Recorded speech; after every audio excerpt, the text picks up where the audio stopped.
Tres herramientas, tres estrategias para poder resolver el cálculo de cortocircuito. Primero, el equivalente Thevenin. Segundo, reducción de redes.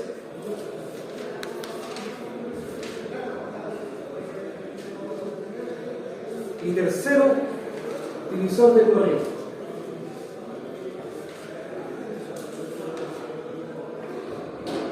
Estas son las tres estrategias que nosotros empleamos.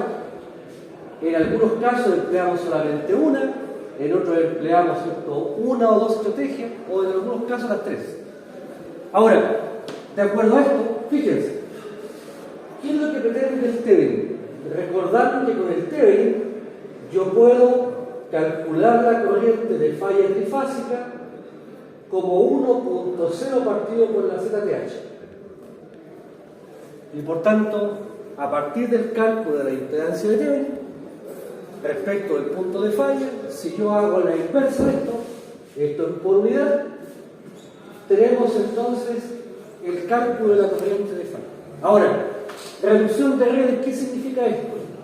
Esto significa evaluar las contribuciones a la falla. Recordemos que cuando yo tengo una falla, hay 4 contribuciones. Está el sistema eléctrico, el CEM, están los generadores, están los motores. Y por tanto aquí, para efectos de separar aguas y poder identificar las contribuciones, nosotros lo que hacemos es una reducción de redes. Y finalmente el divisor de corriente también apunta a la presencia, ¿cierto?, de el aporte, evaluar el aporte de cada contribución. De cada contribución. Y por tanto, si nosotros vemos los casos que yo les entregué, en los casos siempre se hace lo mismo. O se usa Thevenin, o se usa reducción de redes, o se usa divisor de corriente. Ahora, aquí la clave, ciertamente, es que todo esto tiene un parámetro. Todo esto está asociado a un cálculo en fórmula. Ahora, vamos a partir por el caso número 1. Fíjense, en el caso número 1 tenemos dos aportes, un set A y un set B. Este podría ser el sistema eléctrico del norte grande, este podría ser el sistema eléctrico central, que están interconectados.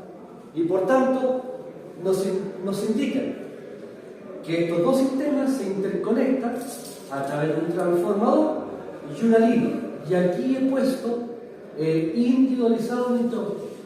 Ahora, el interruptor, recordemos, como es media y alta tensión, el interruptor no es autónomo. Él necesita la orden de un relé para operar. Y el relé, ¿cómo se entiende que hay un problema? A través de los transformadores de corriente. Y por tanto, aquí tenemos esta triada doble en protecciones, que son los tres elementos: transformador de corriente, relé, interruptor. Ahora, ¿qué nos plantean en este problema? Nos dicen la corriente de cortocircuito trifásico en la barra 1. Si hay una falla en la barra 1, ¿cuál es la corriente de falla? Esperada. Después, la tensión en la barra 2 cuando hay una falla en la barra 3.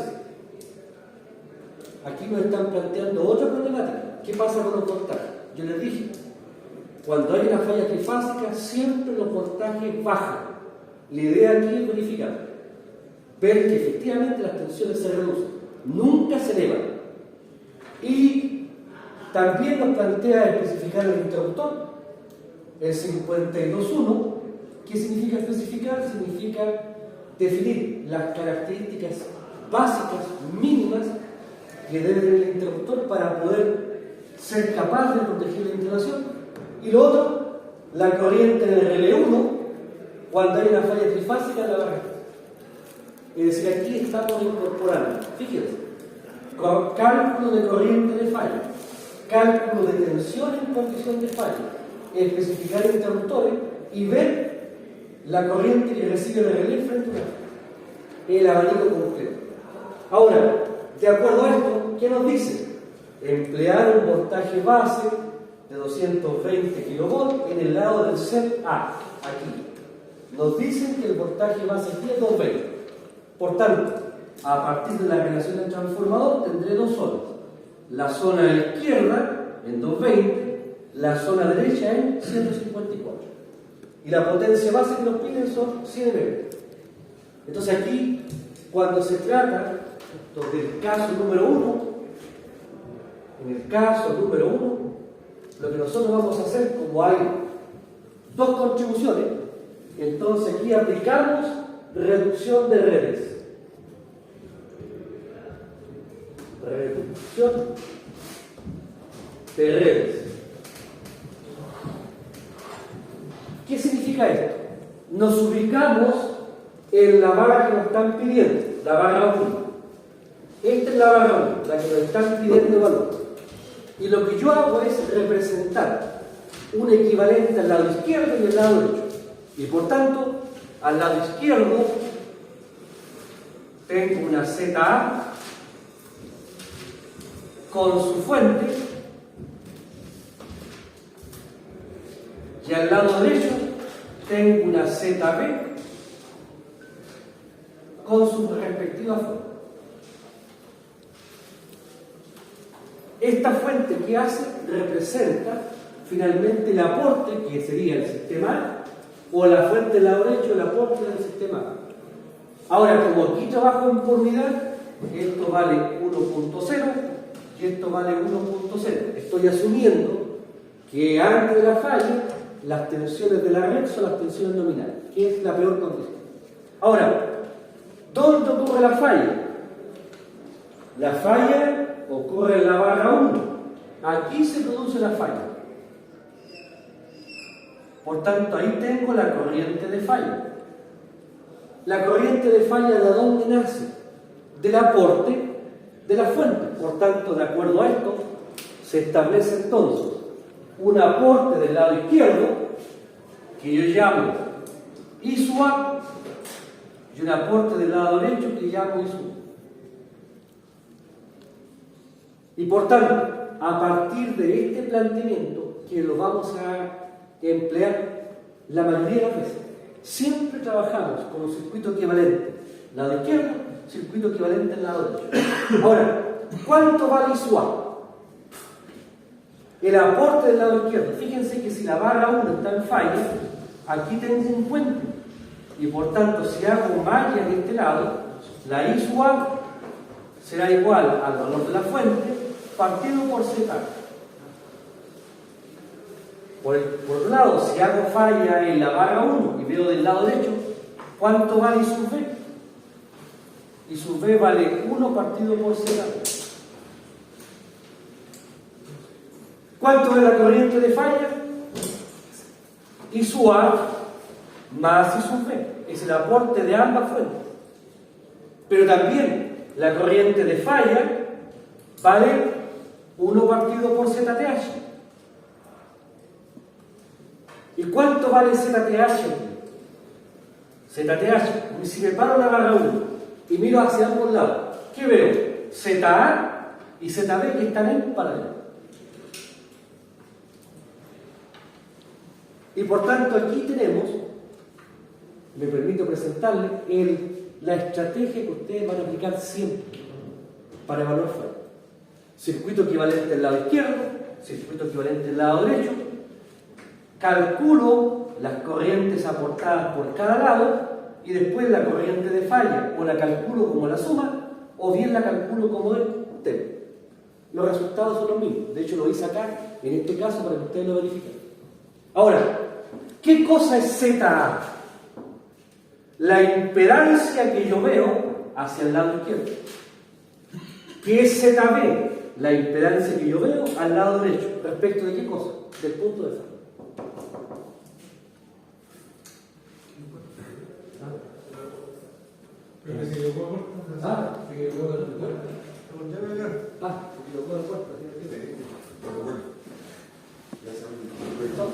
Entonces, fíjense, esta es la estrategia que siempre vamos a ocupar.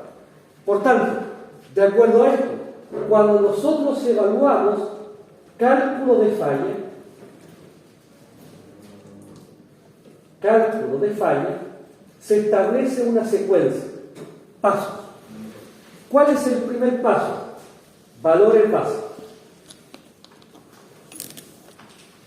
Porque todo esto funciona por unidad. El primer paso es definir los valores básicos. El segundo paso, cálculo por unidad. Tercer paso, dibujar el diagrama de impedancia.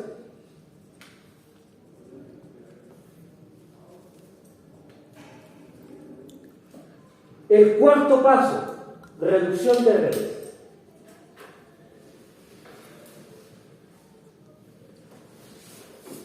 Reducción de redes respecto del punto que me están pidiendo valor. Y después, el quinto paso es el desarrollo. Es decir, definir, ¿cierto?, el procedimiento de cálculo según lo que me están pidiendo. Tenemos en consecuencia siempre la misma estrategia. En falla, siempre la estrategia es la misma. Valores base, cálculo por unidad, diagrama de impedancia, reducción de redes. ¿Qué significa reducción de redes? Elaborar esta estructura. Ahora, en el caso 1, yo la he dibujado, pero después uno no la dibuja porque la tiene internalizada. Ahora, si usted le acomoda dibujar, la dibuja. Entonces, fíjense, seguimos la secuencia de cálculo. Vamos a seguir la secuencia de cálculos que hemos planteado.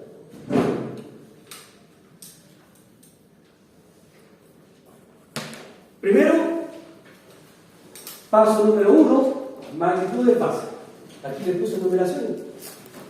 La potencia base 100 MVA, el voltaje base 220 y 154, según la zona. Con la potencia base y el voltaje base calculamos la corriente base y la impedancia base de cada zona. La Z base, acuérdense, voltaje base al cuadrado partido por S base, la corriente base, la potencia base partido por radiación es el voltaje base. Por tanto, tenemos el planteamiento. Ahora,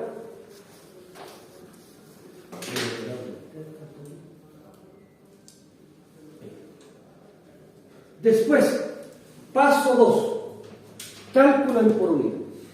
En el cálculo en por unidad tenemos que calcular la impedancia equivalente del CEP A, la del CEP B, la del tráfico y de la línea. En el caso del sistema, fíjense, el CEP A. ¿Qué me dice en el CEP A? Vamos a hacer aquí por favor. Para el CEP A, ¿cuál es la información que me dan? Me dicen, la potencia del cortocircuito trifásica es 1450 MVA. Y me dicen que el X partido por R es igual a... ¿Cuánto es el X partido que usted tiene en el tablet? ¿Cuánto es el X partido por R? 12. ¿Ah? 12. 12. Entonces, ¿qué dijimos? Cuando evaluamos la reactancia, fíjense, con el X partido por R, ¿qué me están dando? El ángulo de la impedancia.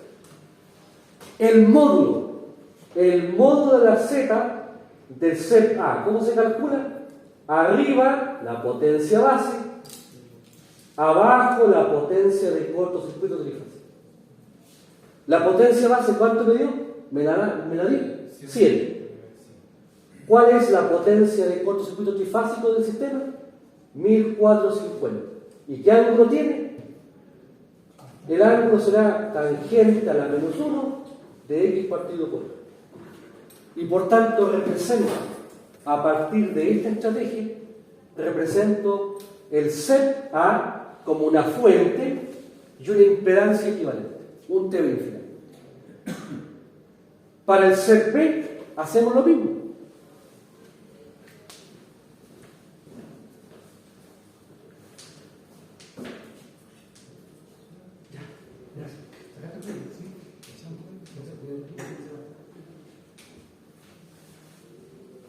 Entonces, fíjense, aquí hemos aplicado el planteamiento de una impedancia equivalente de una contribución de un CEP, donde me dan, en este caso, me están dando la potencia de cortocircuito. Si me hubiesen dado la corriente de cortocircuito y no la potencia, habría aplicado la misma relación, pero ahora con corriente. Corriente base partido con la corriente de cortocircuito. Ahora, normalmente en los sistemas, la información que me dan es la potencia. Por eso que aquí trabajamos con la potencia. Tenemos entonces la reactancia del set A para el set B, lo mismo. 100 partido por 1100 con el ángulo de X partido por L. En el trafo, ya dijimos, ¿cómo calculamos la impedancia de un trafo? Es la impedancia de placa por corrección por potencia. Arriba la potencia base, abajo la potencia nominal del transformador. Aquí está, potencia base, potencia nominal. ¿Cuál es el ángulo? Tangente a la menos 1 del X partido por L. En el caso de la línea, me dan el R y el X. ¿Qué debo hacer ahí? El R y el X, en la forma rectangular, la paso a la polar, a la forma polar. Y después divido por la Z base. ¿Cuál Z base? La Z base donde está ubicada la línea. En este caso la línea está en la zona 2. Y por tanto divido por la Z base de la zona 2. Ahí tengo el módulo y el ángulo definido por la transformación de rectangular a polar. Aquí he puesto las expresiones para nuevamente que repasemos el tema de cálculo en por unidad. Con los resultados planteados obtengo las impedancias equivalentes. Aquí, recordemos, yo les planteé como mínimo 4 decimales. Aquí estoy motivado y le puse 5. Pero con 4 es suficiente. ¿Sí? Intentamos que menos de 4 genera errores de cálculo significativos. Y por tanto, por eso es que es importante trabajar con 4 significativos. Ahora, falla en la barra 1. Falla en la barra 1. ¿Qué nos piden aquí? Para evaluar la falla en una barra, debemos hacer reducción de redes. Equivalente al lado izquierdo, equivalente al lado derecho. Y por lo tanto, de acuerdo a esto,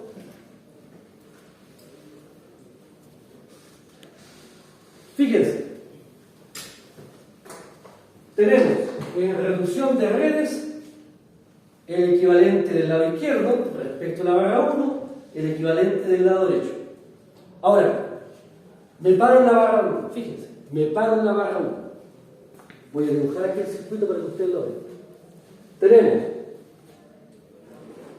la fuente, tenemos la Z del set A, llegamos a la barra 1,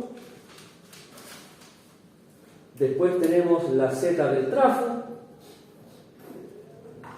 hasta la barra 2, después tenemos la Z de la línea, hasta la barra 3, y después tenemos la Z del set B, con su respectiva fuente. Ese es el circuito que tenemos de impedancia. Por tanto, si yo me ubico en la barra 1 y miro hacia la izquierda, ¿qué impedancia veo? Solamente la Z del sistema.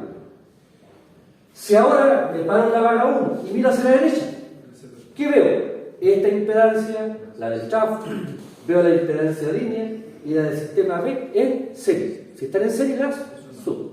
Y por tanto, aquí está. ZA coincide con la Z del set A, la ZB es la suma del set B más la Z del trafo más la Z de la línea. Con los valores de las impedancias de cada elemento, desarrollo, yo obtengo las impedancias de cada lado. Tengo la ZA y tengo la I sub A. Tengo la ZB y tengo entonces la I sub B. ¿Cómo las calculo las corrientes? Una pequeña consulta, que usted antes mencionó que es 1 partido por la Z. Sí. Pero esa, ¿por qué razón es? ¿Si la puede repetir? Sí. Fíjate, yo tengo acá, pensemos en la barra 1 aquí. Aquí tengo la ZB, la ZA, y esta es la fuente. Toda contribución se representa como una fuente de tensión y una impedancia en serie. Ahora, en por unidad, nosotros la fuente la asumimos que es la tensión nominal. ¿Sí? Ahora bien, si yo hago un cortocircuito en la barra 1, lo que estoy haciendo es cerrar aquí. ¿Sí? Y por tanto, si yo cierro este circuito porque tengo un cohete aquí, entonces yo digo, ¿cuál es la corriente que circula en esta rama? Sí. La I sub A, como aquí está en tensión cero porque la barra se fue a referencia, la I sub A será entonces, aplicando LBK o aplicando ley de Ohm directamente, será el voltaje de la fuente partido por la impedancia del circuito. Eso es lo que estamos planteando como modelamiento. Cuando nosotros trabajamos en el tema del planteamiento de un cálculo de cortocircuito, dijimos que toda contribución se representa como un termo, una fuente y una impedancia. Ahora, esta tensión en el rigor debería ser la tensión de Thevenin. Eso es el rigor, formalmente.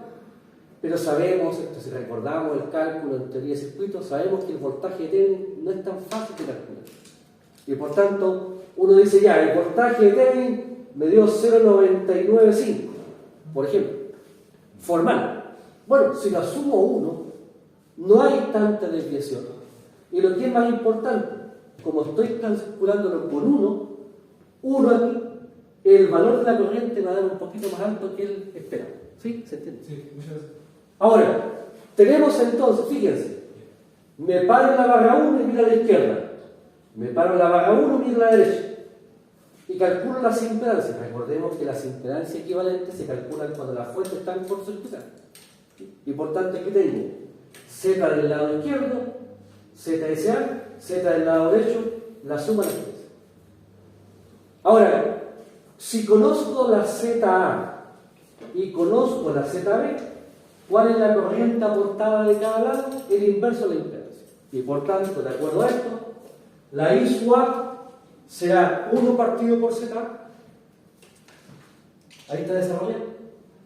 La I sub B, 1 partido por ZB, que es básicamente el inverso de cada impedancia.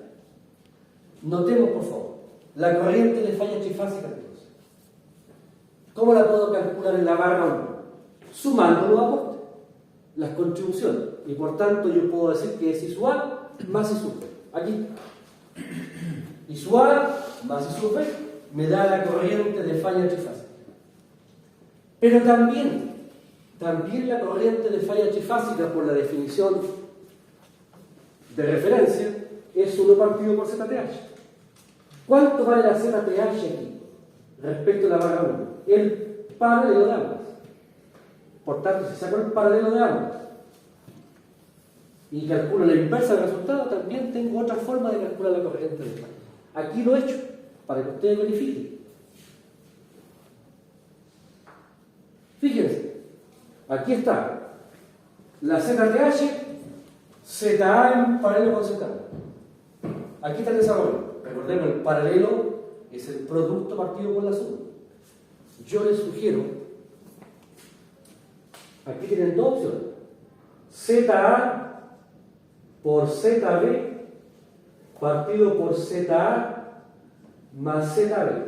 Esto está bien hacerlo, pero en general, por un tema básicamente de simplicidad matemática, sobre todo cuando hay no 2 ramas, sino que hay 3 ramas o 4 ramas en paralelo, yo lo que les sugiero es sacar el inverso: 1 dividido por 1 partido por ZA más 1 partido por Z. Esta estrategia tiende a ser más simple, sobre todo cuando ya no hay 2 ramas, sino que hay más de 2 ramas en paralelo. ¿Sí? Cualquiera de estas les va a servir para efectos de valor. Fíjense, tenemos la corriente, la ZTH, sacamos el inverso y me da la corriente a partir del método P. Por favor, si comparan los resultados son exactamente iguales. Y por tanto, ¿cuál es la técnica? Normalmente yo sugiero, recomiendo que trabajen con esto, con los aportes, porque estas corrientes además me sirven o me van a servir para otros análisis. ¿Sí? Ahora, tenemos la corriente en por unidad. ¿De cuántos amperes estamos hablando? Tomo la magnitud de la corriente en por unidad y multiplico por la corriente base. ¿Cuál corriente base? Donde está la barra 1. La barra 1 está en la zona 1 y por tanto multiplico por la corriente base 1. Por tanto, ¿cuál es la corriente esperada? Si hay un cohete en la barra 1, la corriente esperada en la barra 1 va a ser de 4.520 amperes.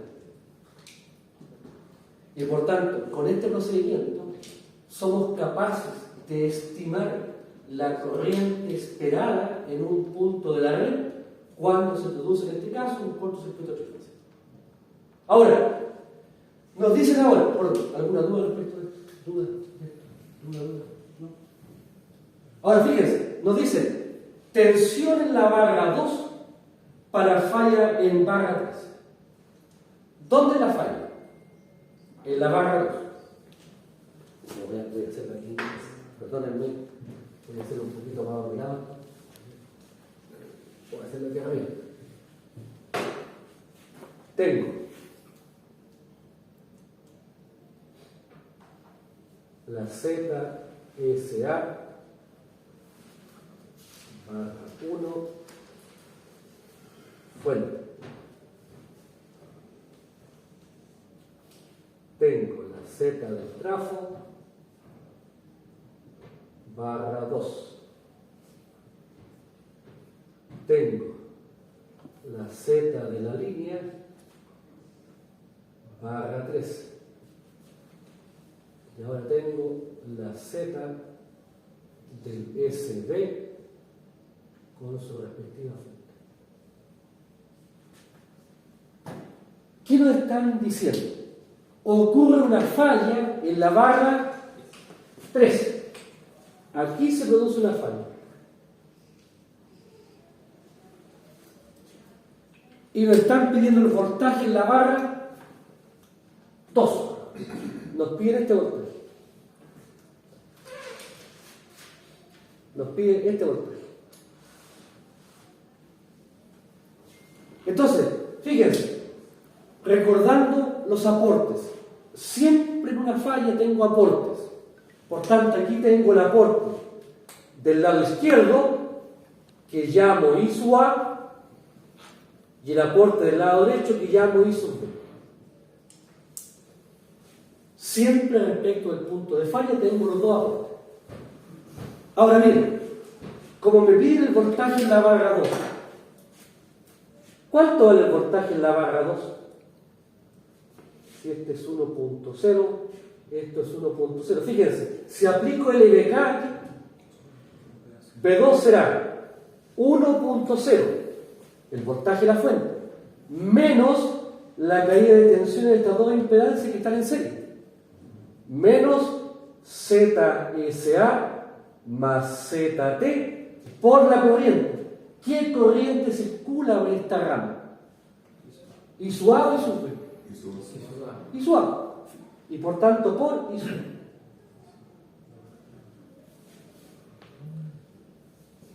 ¿Cuánto vale I sub A?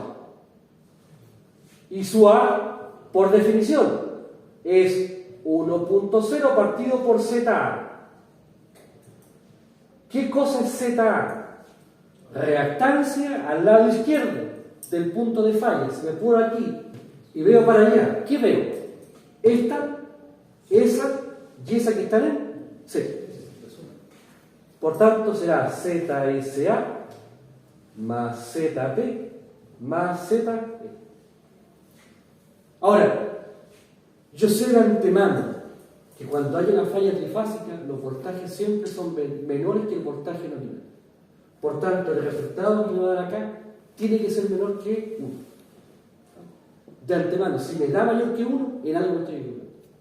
Siempre que haya una falla trifásica, los voltajes para la falla trifásica se reducen respecto del voltaje nominal.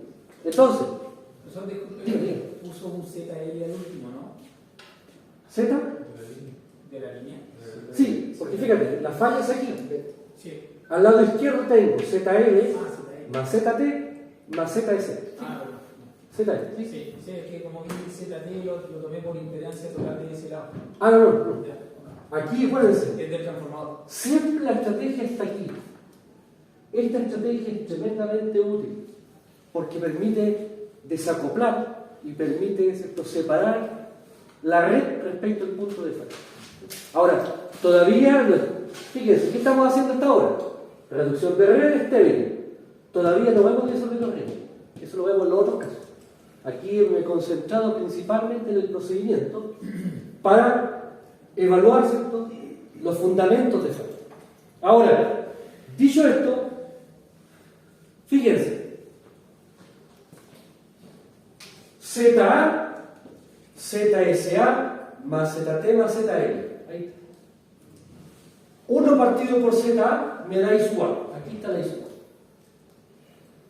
Por tanto, calculé ZA y con ZA calculé I sub A. Y luego voy arriba a calcular el voltaje. Y por tanto el voltaje en la barra 3 será 1 en la barra 3. En la barra 2. Perdón, aquí me equivoqué. En barra 2, P sub B2.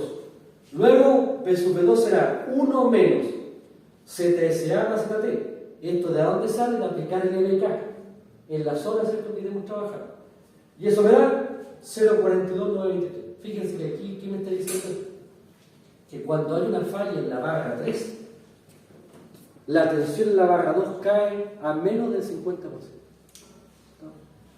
Y por tanto, el resultado es razonable. Porque estamos hablando de una tensión por debajo de la tensión normal. Ahora, especificar un interruptor. Me están pidiendo especificar un interruptor que está en la barra. ¿En qué barra? ¿Dónde está ubicado ese interruptor? Al lado primario, secundario del tráfico. ¿Puedo ver ahí esta parte para dígame. Me perdí un poquito con el voltaje donde aplicó ahí el LDK. Ah, aquí, fíjate. Este voltaje me están pidiendo. ¿Sí? Por tanto, si yo aquí hago en esta zona LDK, el voltaje en la barra 2, pero con fallo en la barra 3. ¿Sí? Entonces, me pide este voltaje, yo puedo hacer aquí malla. Si hago malla aquí, digo 1.0 menos ZSA por I sub A menos Z del tráfico por I sub A menos V2 0. Este es el voltaje V2. ¿Sí? Sí. Y por tanto, si hago malla, de aquí obtengo que V2 será 1 menos, como la I sub A es la misma, aquí la sumo y me queda ZSA más ZT. ¿Sí? Ahora, lo importante es que la falla en la barra 3 me indica, en consecuencia, que las corrientes que están pasando por estas dos impedancias es la corriente I sub A. Fíjense que la I sub B aquí no participa. ¿Sí? ¿Se entiende? Sí, profesor. Ahora, fíjense, voy a usar este mismo esquema, o no voy a usar este mismo, voy a usar otro. Voy a hacerlo aquí abajo. Fíjense, me piden ahora el análisis del 52, por tanto ahora dibujo el circuito de nuevo, aunque yo ya lo tenga. Ahí tengo el ZT. Aquí tengo el Z. Entonces, esto es ZSA, ZT, ZL, ZSB, y tengo las contribuciones de ambos lados. Ahí. Entonces, primero me están pidiendo ahora evaluar el interruptor. El interruptor está ¿a qué lado, ¿cierto? ¿En qué parte está ubicado el interruptor? Al lado derecho de la barra 2 o al lado izquierdo de la barra 2. Fíjense, esta es la barra 1, esta es la barra 2, esta es la barra 3. Por tanto, ubico el interruptor. Aquí lo ubico. Aquí está el interruptor. En la norma NEMA, que nosotros usamos bastante, el número 52 identifica un interruptor de pole. 52, por tanto, para nosotros es un interruptor, usando la norma NEMA. ¿Sí? Fíjense, ¿qué hacemos en el interruptor? Aplicamos lo mismo. Reducción de redes. Aquí estamos aplicando la reducción de redes para evaluar la falla en la barra 1. Ahora aplicamos reducción de redes para evaluar el interruptor. Y por lo tanto, de aquí yo paso a una ZA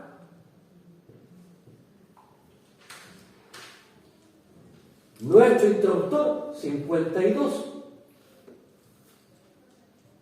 ZB.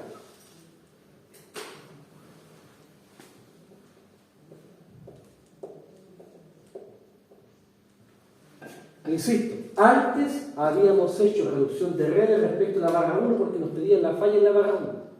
Ahora hacemos reducción de redes respecto al interruptor porque nos están preguntando por el interruptor. Ahora bien, cuando uno quiere evaluar un interruptor, tiene que dimensionar el peor escenario, la peor condición. Entonces, para evaluar la peor condición, uno lo que dice, bueno, ya sabemos que por el lado izquierdo viene su A. Sabemos que por el lado derecho viene I sub B. Los aportes. Luego, ¿qué es lo que se hace? Se evalúa una falla en el interruptor. Pero en un interruptor la falla no puede ser dentro. O es al lado izquierdo o es al lado derecho. Por tanto, evalúo una falla al lado izquierdo, F1, una falla al lado derecho, F2. Falla a ambos lados, a ambos terminales del interruptor. Y por tanto, fíjense, si la falla es F1, ¿cuál es la corriente que pasa por el interruptor?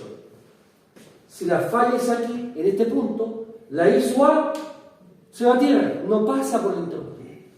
Pero la I sub B sí pasa por el interruptor antes de irse a la falla. Por tanto, cuando la falla es al lado izquierdo, la corriente que pasa por el interruptor es la I sub B. Por el contrario, si la falla es F2, ¿cuál es la corriente que pasa por el interruptor?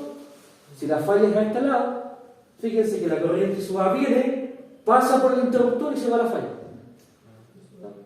La I sub B llega al punto de falla y se va a tierra, no pasa por el interruptor. Aquí esto es lo mismo que caudales de agua. Si yo tengo tuberías de agua y tengo una rotura aquí, el caudal que va a entregar este lado se va a ir antes de que pase por el elemento. ¿Sí? ¿Se ve eso? ¿Se ve el tema? Disculpe, profe, a lo mejor yo me perdí, pero si la falla es en F1, sí, ¿sería IA o no? Fíjate, ¿O no? fíjate, si la falla es F1, la I sub A le aporta este lado. ¿Qué hace la corriente? Se encuentra con este camino hacia, por tanto la I sub A baja.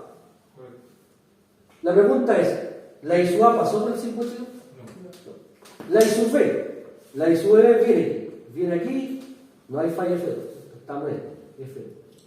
La corriente viene, sigue, se encuentra con la falla y se va a ir. Por tanto, cuando la falla es al lado izquierdo, ¿qué corriente pasa por el izquierdo? Correcto. La I sub B.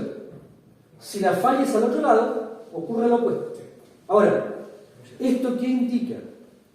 Indica que frente a una falla trifásica, la corriente que tiene que soportar el interruptor o es I sub A o es I sub B.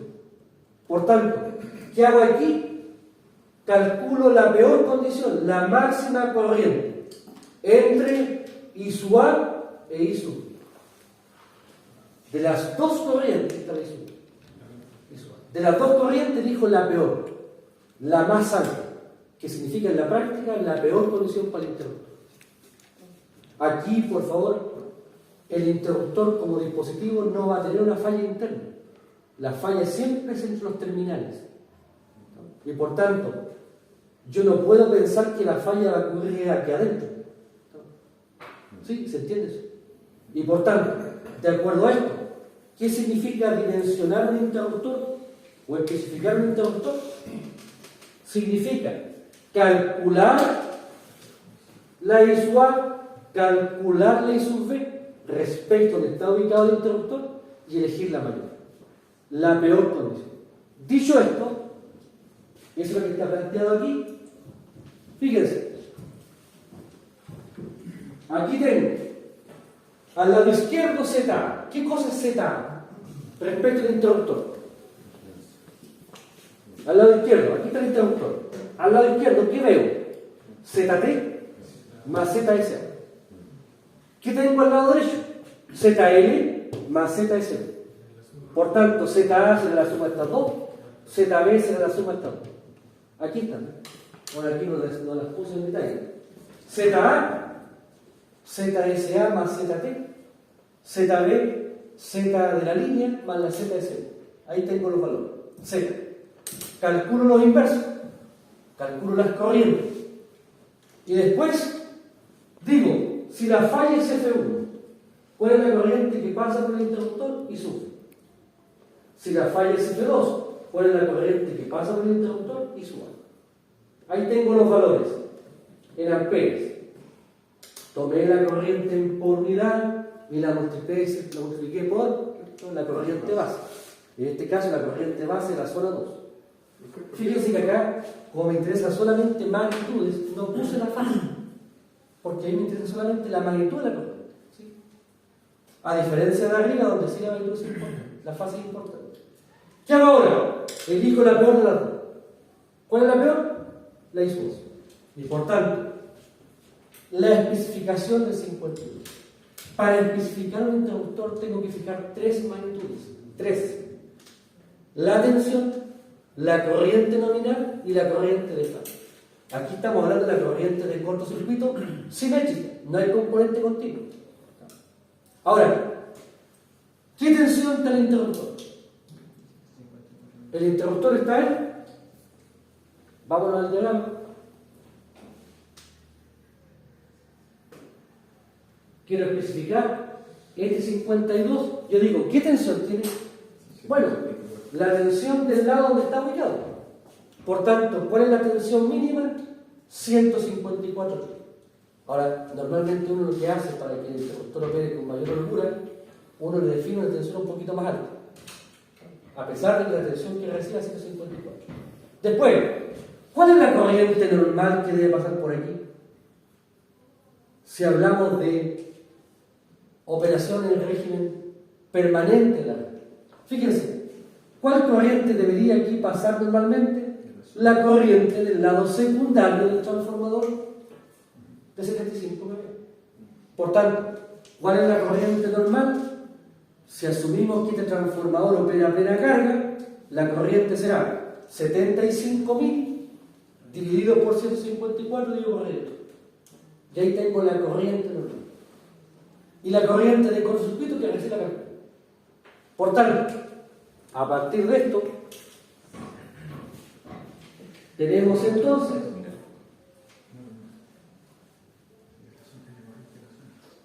fíjense, corriente nominal, aquí está. ¿Cuál es la corriente nominal? La corriente nominal del lado secundario del trafo. El trafo de 75.000 dividido por L3 por 154. Ya ahí tengo la corriente, 281,2. Por tanto, esa es la corriente mínima. Y esta es la corriente de falla. ¿De dónde la obtuve? De acá. Ahora, ¿esto qué significa, por favor? Yo puedo especificar. Fíjense, yo puedo comprar un 52 de 160 kV, 500 amperes, 5 kiloamperes simétricos. Este es el mínimo, este es el mínimo. Todo para arriba me sirve. Por tanto, de 154 yo puedo comprar un interruptor en 160 kilos para que el aislamiento trabaje holgado. La corriente mínima es 281, pero no quiero que trabaje en un punto así muy al límite. Por tanto, compro un interruptor de 500 amperes. El interruptor aguanta 500, en el mejor de los casos va a ser 280. Trabaja holgado. ¿Cuál es la corriente que tiene que soportar? 1,91. Bueno, yo elegí un interruptor de 5 kA. ¿Se pasó? Sí, digo. Disculpa, no entendí muy bien el cálculo que hizo en la corriente nominal. ¿Por qué digamos, tomó los... serían... Sí, serían los 75.000, pero en el voltaje toma 154 y no 154. Fíjate, el interruptor está ubicado en el secundario. Olvidémonos del interruptor. Yo digo, esta regla así como está. ¿cuál sería la corriente máxima que podría pasar por aquí en condición normal? En condición normal, el peor escenario es que este transformador esté operando a plena carga. Por tanto, si este transformador opera a plena carga, ¿cuál será la corriente que va a pasar en el lado secundario? La potencia dividido por raíz de 3 y dividido por la tensión nominal. Sí, sí, la parte que no entendí, profe, es porque usted tomó, por ejemplo, los 75.000, Sí, la potencia nominal. porque son megas, ¿sí? ¿Cierto? Sí. Pero tomó 154 nomás. Claro, porque la tensión en el lado primario es 220, en el lado secundario es 154.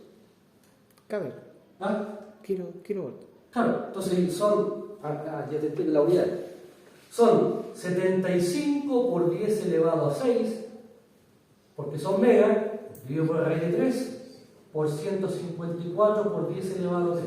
Sí, eso Entonces, el 3 con este se va y me queda 75 perdón, sí, no, yo hice la matemática en mi mente. 3 y por Sí, 154. bueno, yo hice la matemática mal en mi mente. Ahora, Me lo comí que pasa es que 3 la ceros arriba. me comí un 0, pero el resultado está bueno. ¿Sí? Entonces aquí, ¿qué es lo que me interesa que ustedes vean? Que cuando se especifica el interruptor, aquí estamos. ¿Te quedó claro? Sí, no sé, yo hice mal la matemática en mi mente. Aquí, por favor, cuando uno especifica un interruptor, elige los mínimos. Los mínimos. ¿Estamos? Uno elige los mínimos. Este es el piso. Pero aquí hay que entender de que uno debe comprar un interruptor estándar. Y por tanto, el fabricante clasifica los niveles de corriente, clasifica los niveles de falla. Yo no es que vaya con, yo no puedo hacer un pedido por ese daño por ese dato, tendría que ser un interruptor especial. Y por tanto, yo me ajusto a uno que esté disponible. Pero, profe, disculpe, tampoco puede quedar sobredimensionado el interruptor, ¿cierto? No importa. Es que si quedas, yo lo que entiendo, si queda sobredimensionado, es difícil que detecte falla. ¿O no? Es que no detecta falla. Perdón, que accione, mejor dicho. Claro, el que acciona es el que tenemos que asignar el rol. ¿Está bueno? ¿Qué es lo importante? Fíjate, el interruptor va pasando 181 amperes en el peor de los casos por el interruptor. Si yo compro uno de 500 amperes, aguanta 500 amperes, si pasan 280, ¿cómo va a trabajar? Aliviado. ¿Está bueno? Aliviado. ¿Sí? Ahora, yo necesito que aguante 2 kilómetros. ¿Sí? Y compro uno que aguanta 5. Por tanto, aquí lo que estamos diciendo únicamente es la condición o el escenario en el cual el interruptor va a ser capaz de operar. Lo que no podría hacer aquí es comprar un interruptor, por ejemplo, de 160 kV, 100 amperes, 5 kiloamperes. El interruptor aguanta 100 y van a pasar 285. Ahí está uno. Entonces, este es el piso en un interruptor. Si yo sobredimensiono la corriente nominal, la tensión o la capacidad de ruptura, lo que estoy haciendo es que el viejo, cuando trabaje en forma holgada. ¿Sí? Estamos hablando de un interruptor de 154, 25 palos de ahí para arriba. No puedo pensar en quedar corto, digamos, con un. Sí. Profe, sería como dimensionar un conductor, ¿cierto? La misma estrategia. La misma estrategia. Claro, si tú eres un conductor, por ejemplo, la corriente que va a pasar son 200 amperes, bueno, yo pongo un conductor que aguante 300 para que trabaje holgado. ¿Me explico? Claro. Es verdad, hay un costo adicional. Pero aquí también, lo que no podemos hacer, por favor, es comprar un interruptor con estos datos. Porque estos datos significan una condición a pedir. Uno tiene que irse a los valores que están estandarizados. Pero está bueno el alcance, compañero, tú dijiste que si tuviera esos valores no detecta fallas, ¿cierto? Claro, es que yo tenía ese concepto. Sí, es que se supone que en esta No es una protección, ¿cierto? Es un accionamiento. que aguanta el interruptor. Claro, Así sí, que el encargado de detectar la falla sería el relé. Esto lo tiene que avanzar. Ese es el punto, parece. Acuérdense que el interruptor no es un equipo que sea capaz de discriminar una falla. El viejo, si no le llega la orden del relé, el viejo no va a hacer nada. Y va a morir con los pies puestos, digamos. ¿Se entiende, por favor? Sí. Ahora, Aquí tenemos en consecuencia el piso. Todo lo que yo ponga para arriba va a depender de la disponibilidad en el mercado. Ahora, es verdad la que me he contado, uno puede incluso aquí comprar un interruptor de 1000 amperes. La corriente normal es de 281 y uno compra de 1000. ¿Por qué? Porque no hay en ese nivel de tensión interruptores de menos capacidad. Y no estoy cometiendo ninguna imprudencia. A eso no estoy. ¿Sí? Ahora, aquí tenemos entonces, ¿cómo especificamos el interruptor? Con 3 maniobras: el voltaje, la corriente nominal y la capacidad de respuesta. Y cuando hablamos de corriente, por favor, le puse aquí abajo, S, simetría. Porque aquí no está contemplado el factor de asimetría por la eventual componente continua que pueda pasar. ¿Sí? Disculpe, ¿dónde puso Sí. ese dato? Ahí, S. Kiloamperes simetría. Ah, ¿Sí? La S me recuerda que estoy trabajando con corrientes de cortocircuito sin incorporar la componente continua. Si el fabricante me pide corriente de cortocircuito total, entonces debería tomar este valor y multiplicarlo por 1,8 para considerar la componente continua en el peor de los casos. ¿Sí? ¿Se entiende? Ahora, tenemos en consecuencia el siguiente nivel. Fíjense, calculamos corriente de falla, calculamos después tensión, calculamos después interruptor. Nos queda el último, protección.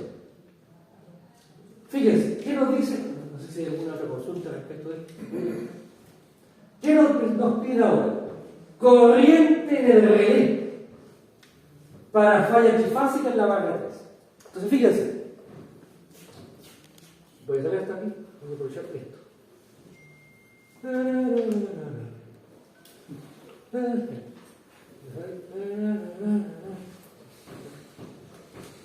Entonces aquí tengo, entonces aquí voy a tener, aquí tengo la barra 2, aquí tengo el interruptor, el 52.2, y aquí tengo el transformador de corriente que informa al relé, y el relé, en función de su ajuste, compara la corriente que recibe del TC, la compara con el ajuste, y en función de eso da la orden o no de trip al interruptor. Eso es lo que estamos haciendo. Ahora, entonces lo que nos están preguntando en este caso es si hay una falla en la barra 3. ¿Cuál es la corriente que recibe el relé frente a esa falla? Entonces aquí, acuérdense, siempre que hay una falla en un punto, tengo dos aportes, el lado izquierdo, el lado derecho. Por tanto, dibujo de inmediato la I sub A y la I sub B. La I sub B, ¿en qué lado está? En el lado derecho. Y la protección está en el lado izquierdo. Por tanto, esta protección no tiene relación con la I sub B. Con la que tiene relaciones con la I sub C. Por lo tanto, la I sub A ya la calculamos. La calculamos cuando hicimos falla. Fíjense, aquí está. Falla en la barra 3. Cuando hicimos falla en la barra 3, la I sub A la calculamos y nos dio la I sub A nos dio 2,8978 en por mil. Por tanto, si yo conozco la I sub A en por unidad, puedo calcular entonces la corriente que está pasando por aquí en amperes. Y por tanto, la I sub A en amperes será 2,8978 por la corriente base. ¿Cuál base? ¿Dónde está ubicada la protección? La protección está en el lado de 154. Por tanto, la corriente base es la base de la zona 2. Y la corriente base de la zona 2 es... Corriente base de la zona 2 es... 3.960. 374, 374,9028. Y eso me da, por favor, si me hacen el cálculo de esto, ¿cuánto sería? 374,9028 por 2,8971. 1086,3933 3933 amperes. Entonces, fíjense.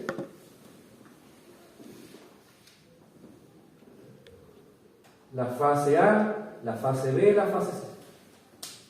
Volvamos a la red trifásica, estamos hablando de la red trifásica. Tenemos el transformador de corriente de la fase A, transformador de corriente de la fase B, transformador de corriente de la fase C. Y estos tres transformadores alimentan el relé. ¿Cuál es la corriente real? Real. La corriente que pasa en la fase A es 1086,3933 amperes. ¿Cuánta es la corriente que pasa por la fase B? 1086,3933 amperes. Y en la fase C y sub C, 1086,3933 amperes. Como es una falla trifásica, la corriente que hemos calculado es la misma en las tres fases, desplazadas en todo el tema. Por tanto, esta es la corriente que está pasando por el TC. Entonces la pregunta es, ¿cuál es la corriente que está bajando por aquí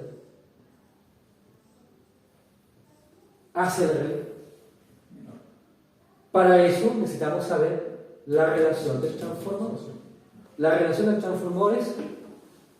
¿Cuánto es el transformador? ¿Ah? 400 a 5.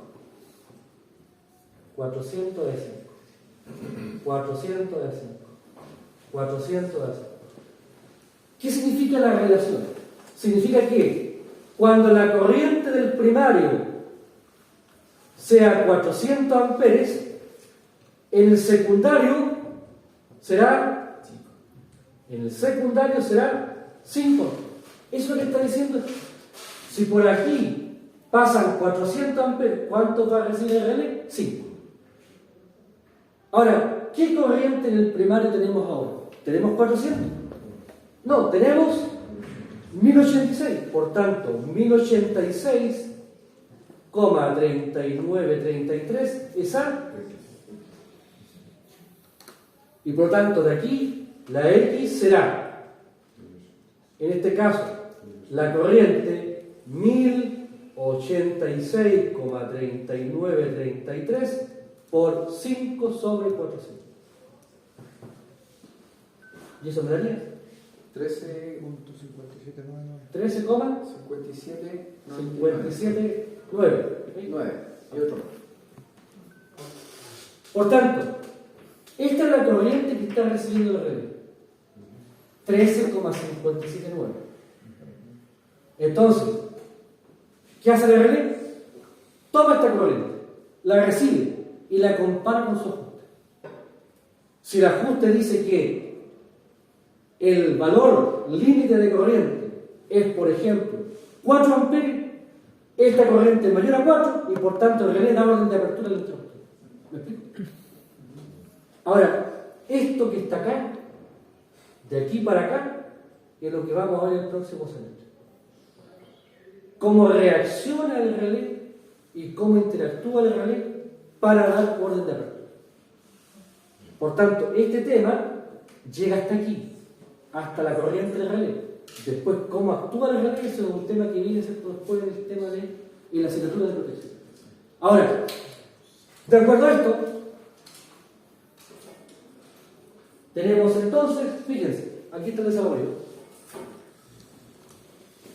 El TC, 400, fíjense por favor, TTCC, transformadores de corriente. Uno habla del tráfico de corriente, pero hay que recordar que son 3, uno en cada fase. ¿Sí? Por eso se le pone TTCC. Ahora, la corriente SWAT la conocemos. En por unidad, multiplicamos por la corriente base, nos da la corriente en amperes. Y fíjense, ¿cómo calculamos la corriente en el TC?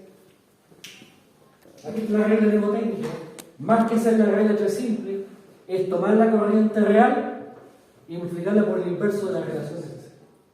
Si el TC era 405, aquí le pongo 5 sobre 400. Yo tengo la corriente directamente. ¿Sí?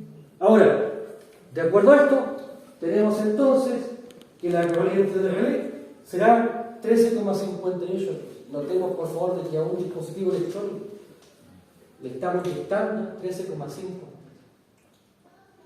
Ahora, ¿por qué el dispositivo electrónico aguanta esto?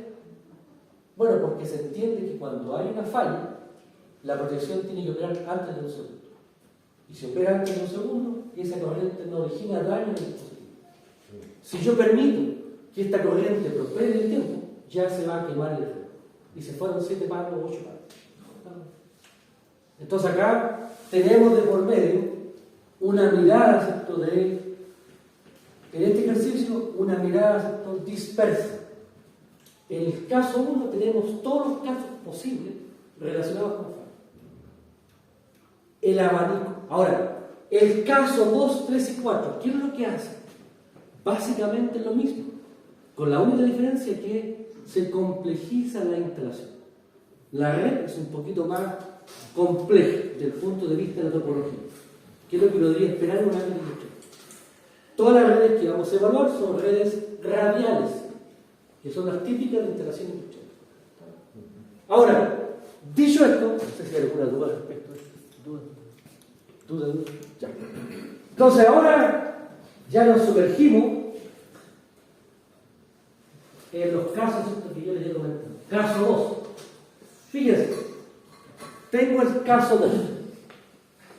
Es una red donde tengo ya una mirada industrial. Tengo el set, tengo aquí una línea de alimentación, 66 kilos, tengo el tráfico, aquí tengo una planta industrial donde yo he identificado un motor de inducción rotor bobinado. Esta planta tiene también otras cargas, otros consumos, pero esos consumos no aportan a la falla. Y por tanto, como no aportan a la falla, hablo de una carga concentrada. ¿Qué estoy representando con la carga concentrada?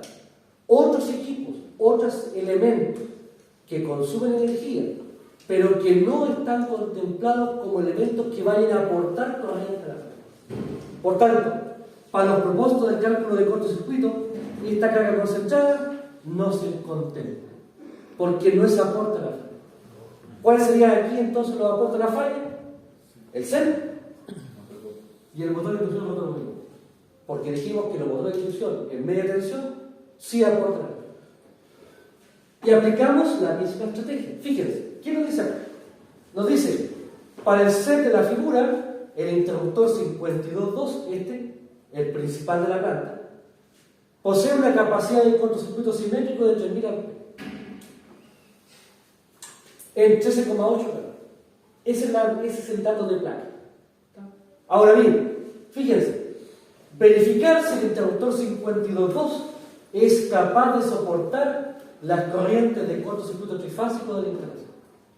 Nos están pidiendo ahora validar si el interruptor es capaz de, frente a una falla, despejar. Dice después, en este escenario, de ser necesario, incluir un reactor en media tensión que impida someter al interruptor, al 52.2, a una corriente superior al 70% de su capacidad. Aquí claramente se está pensado el cálculo para que el interruptor no aguante la falla. ¿Claro? Y cuando un interruptor no aguanta la falla, hay que dos opciones: o cambio el interruptor o bajo la corriente de falla. Si no quiero cambiar el interruptor o no puedo por ahora, lo que debo hacer entonces es bajar. Fíjense, por favor. Tengo este caso. Si yo quiero bajar la ISUA, porque la ISUA es muy grande, ¿qué debo hacer entonces? Si quiero bajar la ISUA, debo aumentar la ZA. ¿Cómo aumento la ZA? Intercalando en serie un lindo reactor por fase. Por tanto, hay instalaciones, ustedes se van a encontrar en instalaciones donde hay reactores, que no son para ferrantes, no, es un reactor que está en serie con la red. Y lo que está haciendo el reactor es aumentar la impedancia, para que al aumentar la impedancia baje el nivel de la corriente de fase. Sí, dígame. Profesor, en la industria es más económico poner eso por fase que calcular un nuevo interruptor capaz de despejar la red. Claro, lo que pasa es que, a ver, si la planta es antigua, y tú quieres cambiar el interruptor, resulta que los frames, los tamaños de los interruptores nuevos, modernos, son distintos a los antiguos. ¿Estamos? Entonces, no se trata de que yo saque, como en la casa, por ejemplo, se quemó el automático, yo saco el automático y pongo otro. Acá no, porque los frames, los tamaños son distintos. Entonces, cambiar el interruptor significa muchas veces cambiar la celda completa. Ahora, se puede cambiar la celda, ese no hay problema. Pero el problema es que eso hay que hacerlo desenergizado. Y por tanto significa parar la planta. Pérdida. En un trabajo que puede durar un par de horas. Entonces, ese es el tema, el costo que me significa a mí desde planta tener que cortar el proceso para hacer la intervención. Entonces, muchas veces eso es lo que tengo que jugar. Y por tanto, frente a eso es mucho más fácil esto. Porque aquí yo instalo el reactor a conocimiento. A ver, ¿lo veo?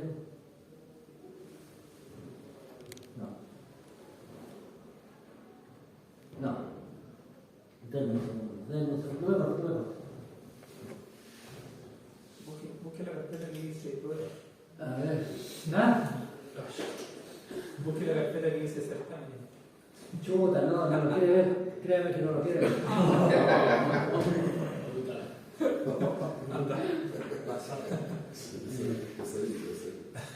Denme un segundo, no me corto, por favor. No me corto. A ver.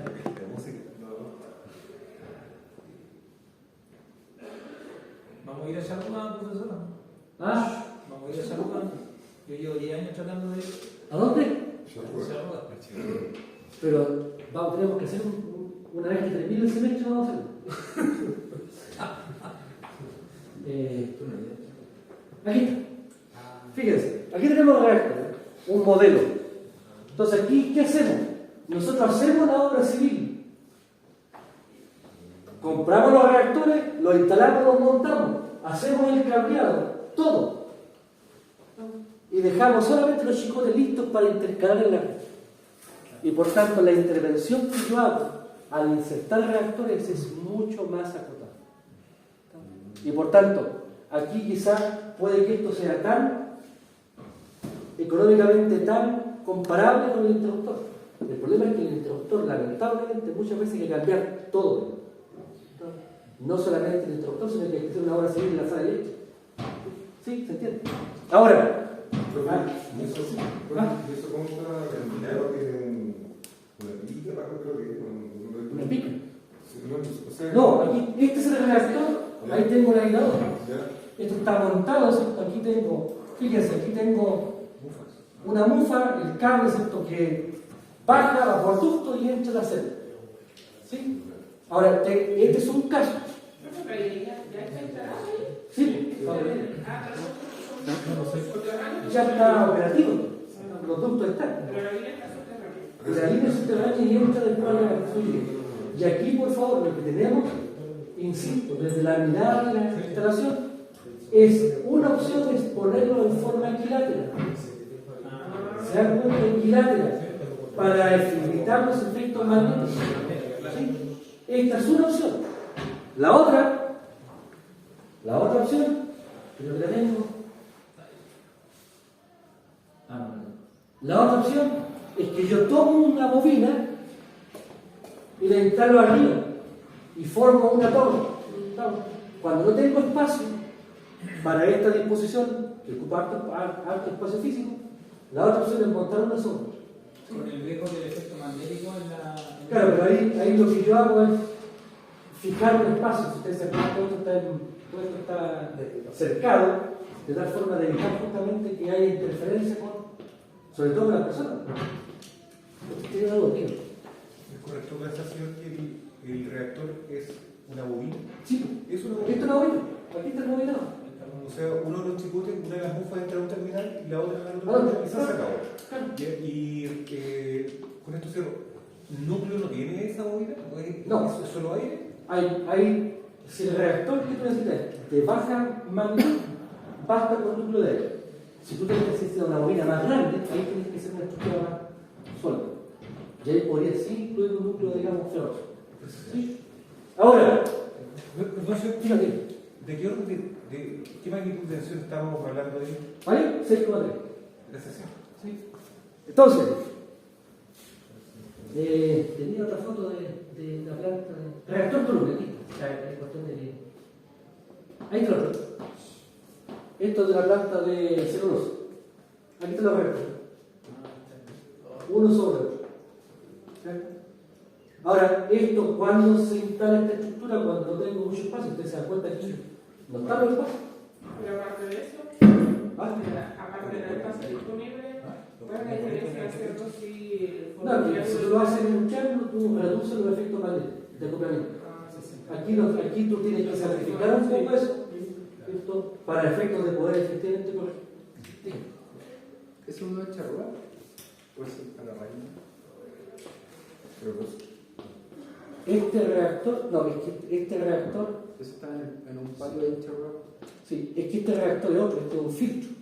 Este es un filtro atrapa-onda que se llama. Cuando yo tengo la línea de transmisión, cuando yo tengo una línea de transmisión, transferencia de energía y también datos, entonces en la cola de la línea, yo capturo o atrapo esa señal de comunicación a través de un circuito LC. Esa es la bobina y hay un condensador que está al lado. Sí. ¿Sí? Dime. Señor, que tenemos que mirarle al set para que no sea poco saludable para él el colocar los reactores en forma de columna, ya que no tenemos el tema de evitar el efecto magnético por la disposición equilátera. No, aquí Tenemos que lo mirarle. pierdo esa opción. Pero no significa que yo. Fíjense, ¿cuál es el objetivo de estos viejos? Subir la impedancia. Subir la impedancia. La sube. Ahora, lo que pasa es que quizás el modelo por fase no es tan preciso. Porque yo estoy usando un modelo por fase. Ahí el efecto inductivo de cada reactor puede que tenga una incidencia en el respecto al otro. Pero aquí, finalmente, el objetivo principal que yo necesito aquí incorporar es reducir el valor de la corriente de falla. Y en las corrientes de falla, el efecto de la simetría no es tan significativo por las corrientes elevadas. Por tanto, insisto, ustedes tienen dos opciones. Esta es una, la más simple, y la otra es esto, cuando yo tengo holgura de espacio y poner la configuración. Ahora, si ustedes me preguntan, de 10 reactores en plantas industriales, ¿cuál es el montaje frecuente? Este es el más frecuente, porque es el que origina menos interferencia, sobre todo en su estación eléctrica, donde los espacios son reducidos. ¿Sí? ¿Se entiende? Perdón, Sí. curiosidad, amor, no sé cómo llamarlo, pero ¿con quién convive ese reactor de columna? Porque veo a la derecha y a la izquierda que hay como los ventiladores, y a la izquierda veo una cajita con disipador de calor. ¿Quién tiene Claro, el detalle ahí no lo puedo decir, no lo recuerdo. Pero lo importante, a ver, en el otro sí, en el otro es más simple. En este es más simple. En este más, aquí se ve más educativo, digo. Tengo la entrada y la salida. La entrada va a la celda, la salida va a la celda. Y por tanto, lo que estoy intercalando aquí es un dispositivo serio. ¿Qué es lo que está aquí? Uno en cada fase. Porque aquí hay que limitar la corriente de falla trifásica. Estos viejos no limitan fallas desequilibradas, solamente trifásicas. Y por tanto aquí lo que tenemos es un reactor por cada fase. Lo que pasa es que uno habla del reactor, pero es un reactor con apellido, trifásico, lo que significa uno en cada fase. Si yo pongo un reactor en una sola fase, lejos de tener una solución, no tengo un problema. ¿Sí? Entonces, el tema es que cuando yo quiero reducir la corriente de falla, necesito aumentar la Z. ¿Cómo aumento la Z? Intercalando estos reactores. ¿Sí? Ahora, dicho esto, tenemos entonces, para el caso que estábamos comentando, vamos acá. No son la hora, ¿eh? ¿Ah? ¿Estamos a la hora? Oh, ya. Entonces, bueno, ustedes tienen el caso 3, el caso 4, el caso 5 son 5 casos desarrollados. Ahora, yo lo que tengo que hacer ahora, tengo 3 cosas. Tengo que hacer 3 cosas. 3 cosas. O sea, 3 tareas. 3 tareas. La tarea número 1, la prueba de recuperación. Aquí les falta.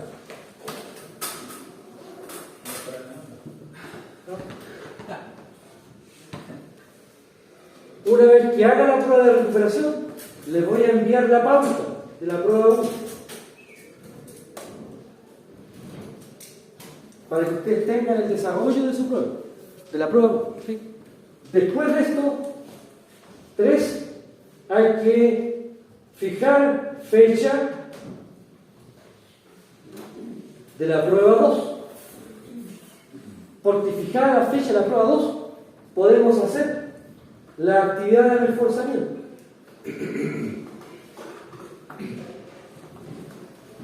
Y el reforzamiento sería los días martes o jueves.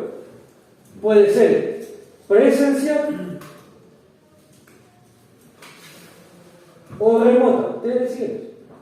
No tengo inconveniente en hacer uno. El desarrollo ustedes lo tienen. Por tanto, aquí en el caso 1 había que hacer alto desarrollo porque había que dar los fundamentos. Pero después, ya con los fundamentos se puede, ¿cierto?, trabajar directamente. Pero aquí, por favor, quedo completamente a disposición de que ustedes decidan. Por tanto, prueba de recuperación, aquellos que deban la prueba 1, que se queden por favor ahora un ratito para fijar eso. Una vez que tenga esto, le envío la pauta a la prueba 1. Necesito que el curso fije una fecha. Una fecha de la prueba. Por favor. Yo lo que les pediría que fuera en mayo. Si dilatan esto, para después de mayo, créanme que se les va a juntar con la segunda parte en el rap. Profesor, la prueba 2 tiene líneas y falla. ¿Va a ser? Línea y falla. La prueba 2. Dos casos. ¿Va a En la ser? prueba 2 será teoría 30%. 7 preguntas de aspectos teóricos de línea y falla. Después, un caso 1 de línea de transmisión y un caso 2 de falla. 35, 35. Ahora, para esto, la prueba en rigor la podríamos hacer un día sábado. Si ustedes la quieren dilatar mucho, el sábado no lo vamos a poder hacer, ¿no? Porque ya el profe va a estar en... Y por tanto, la prueba, si ustedes la dilatan mucho, tendríamos que pensar en hacerla un martes, que sería la otra opción.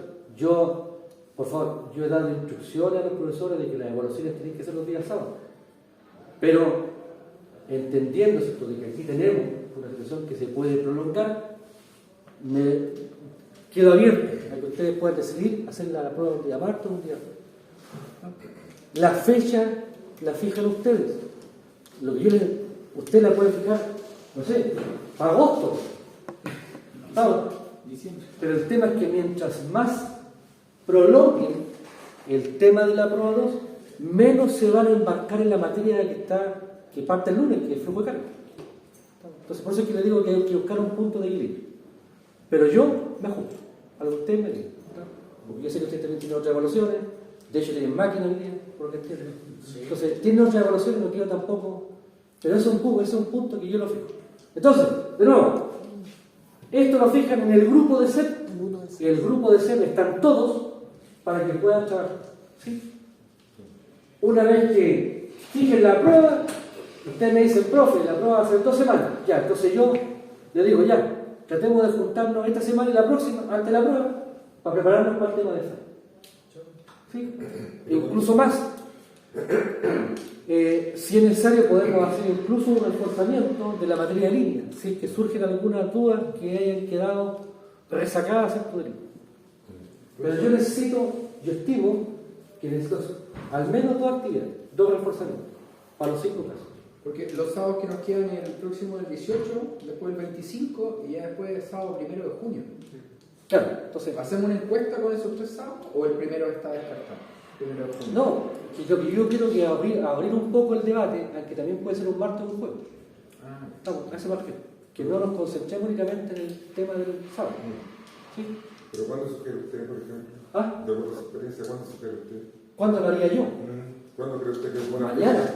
No, pero... Ahora, calendario. Calendario, miren. 28 martes. Calendario.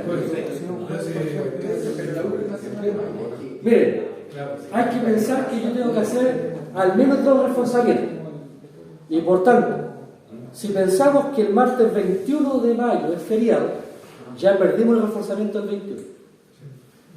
Podríamos hacer un reforzamiento el 23, el 28, pero aquí aparece el 30 de mayo feriado. ¿Por qué feriado el 30 de mayo? Dice Corpus Christi. ¿Ah? Dice eso, Corpus Christi. El cuerpo de Cristo. Ahora, yo le digo, el ideal es que hagamos la prueba en mayo. Si ustedes preguntan, ¿cuándo, profe? No sé. 30 de mayo. Es que el 30 no es feriado, profe. ¿De feriado? No. O sea, Si el 21 es feriado y ya después el otro feriado el 20 de junio. yo les mandé una planificación de los feriados también. Si usted pregunta, ¿cuándo? Para mí el ideal sería hacerla el día o jueves 30 o sábado primero. Nosotros hemos conversado primero con los de, digamos, los de segundo, porque tenemos Ahora, el 25 certamen. Eso lo dice usted. Es que igual, como dice el profe, después vamos a pasar con el otro profesor y otra materia. Sí, pero tenéis que pensar, ¿qué estamos viendo en electrónica? No, yo me refiero a lo que vamos a ver. No, yo creo que nadie sabe. Sí, pero es que tenemos igual que tenemos.